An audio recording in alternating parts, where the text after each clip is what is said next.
हर वो स्टूडेंट जो लॉ की पढ़ाई करता है वो लॉयर कहलाता है।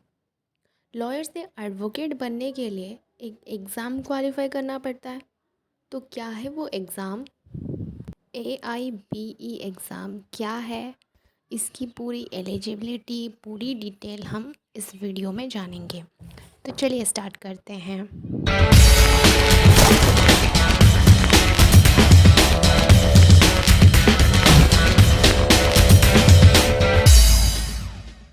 एडवोकेट के रूप में प्रैक्टिस करने के लिए ये एग्ज़ाम कंडक्ट किया जाता है। ये एग्ज़ाम क्वालिफाई करने के बाद COP सर्टिफिकेट ऑफ प्रैक्टिस मिलता है, जिसके साथ हम इंडिया में किसी भी बार में प्रैक्टिस कर सकते हैं। तो आइए जानते हैं इसकी एलिजिबिलिटी क्या है। 3 साल या 5 साल की लॉ डिग्री कंप्लीट करने के बाद हमें अपने स्टेट में, किसी भी स्टेट में एनरोल होना पड़ता है अपनी बार काउंसिल में।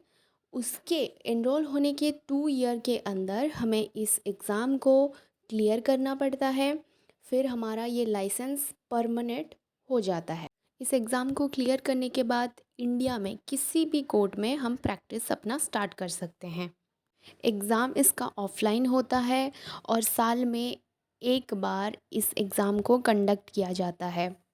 ऑब्जेक्टिव टाइप का एग्ज़ाम होता है। 3 आवर 30 मिनट का ये एग्ज़ाम होता है। टोटल मार्क इसका 100 होता है, जिसमें से जनरल और OBC के लिए 40% एंड ST SC के लिए 35% पासिंग मार्क होता है।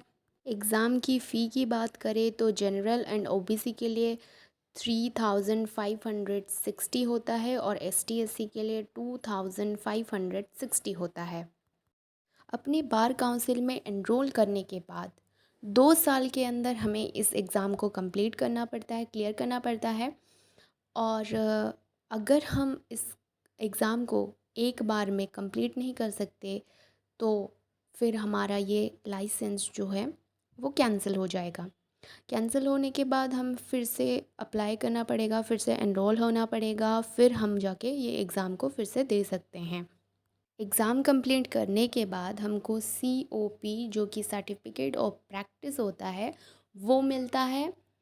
वो इसके बाद हम हर किसी कोर्ट में, किसी भी कोर्ट में हम जिसमें एनरोल हो जाते हैं उसमें हम अपना प्रैक्टिस स्टार्ट कर सकते हैं। COP मिलने के बाद ये प्रोसेस जो है हमारा ख़त्म नहीं हो जाता। फिर 5 साल के बाद हमें रिन्यू करना पड़ता है अपनी कार्ड को, फिर से एक्टिव करना पड़ता है। 5 साल कंप्लीट होने के 6 मंथ पहले हमें रिन्यू के लिए अप्लाई करना पड़ता है। एनरोल होने के बाद और AIBE कंप्लीट करने, एग्ज़ाम कंप्लीट करने के बाद हम परमानेंट एडवोकेट तो हो जाते हैं।